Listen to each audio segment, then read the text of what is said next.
let's wrap up our conversation on Group F. And let's talk about Costa Rica versus Germany. And the Germans are hoping that this game will give them passage to the next round. They are yet to win a game in this competition.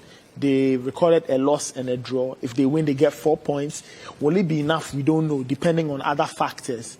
But it's a game they have to go after. They don't have a choice. Oh, yeah. And the truth is, after seeing Spain beat the same team 7-0, if you are Germany and you are trying to make a statement about who you are and what your chances are in this tournament, you want to also match their results. Not necessarily match in the sense that get the same set, but you want to get a comfortable win where you don't look troubled. You know, even a 2-0 where it's like the Costa Ricans don't even get a sniff will be fine. But you just want a kind of win where it's not nervy. You're not waiting late to get your goal. It's not like an emotion. You don't get desperate towards the end. You want you score early, play your ball, score another one. Just take it. You can even take out some of your better players to let them get some rest ahead of the run. That's the type of result you want. But the problem becomes what happens if goal difference comes into play. You know, something like that. You have to think about all these other possibilities. So you do want that comfortable win, but you don't want to have to chase it. You want it to come quite naturally. But that's the thing. Costa Rica don't want that to happen. And after the first game against Spain, they'll probably have learned some lessons. They probably have a different approach.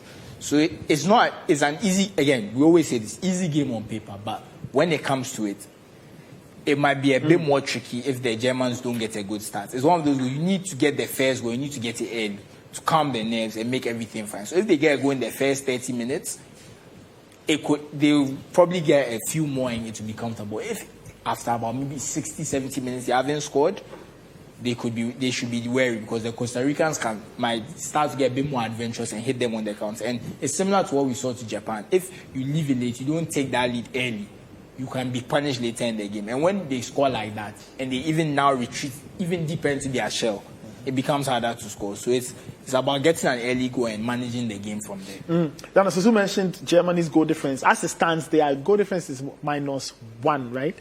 So they lost 2-1 and then they drew 1. So -1. So which means that they need at least one goal to get it to 0 and then the rest to get them into a positive goal difference. Well, we'll see. Have to look at goals scored and those goals scored. If Japan and Spain draw, Japan will have the same 0 goal difference. But in terms of goals scored, it will be what?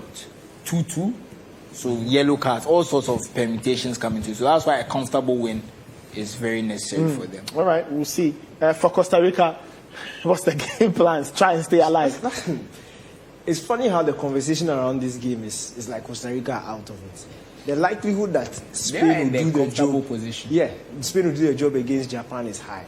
So if they can pull another surprise, just avoid defeat. And maybe they could be through. Just maybe. But that goal difference will hurt them. Not necessarily. If they avoid defeat, they go on to 4 points.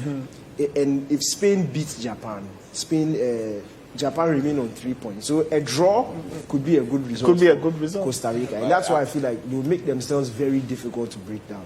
They should go back to the Costa Rica that we know, not what we saw against Spain. And it also boils down to how important the Germans will start the game. Because if they don't get that early goal, I feel the game will play straight into the hands of the Costa Ricans. The reason I'm saying the goal difference points, if let's say Spain, take it a bit easy, just get the draw, because 5 points is enough. They are not pushing toward it, and they get the draw. Let's say they play a 0-0. You are Costa Rica, even if you get that 4 points, that -7 has killed you. So it might become later in the game that Costa Rica, even if it's 80th minutes, and Spain, Korea is 0-0. They are also 0-0. If you reach a point, they are Spain-Japan, sorry. They are also going to have to push forward and try and win the game as well. So that 7-0 could come back to them. Because in pushing forward and trying to win the game, they could open themselves up and concede. And that's where the Germans will get the space. So it could be so Keylor Navas is going to have to have the game of his life today, really. That's one of the key things. He didn't really he didn't have much to do against Spain in the sense that there wasn't much he could do because also the chances were very good, but he's going to have to have the game of his life if Costa Rica have any chance. Okay, all right. We'll see how those games play out a little later.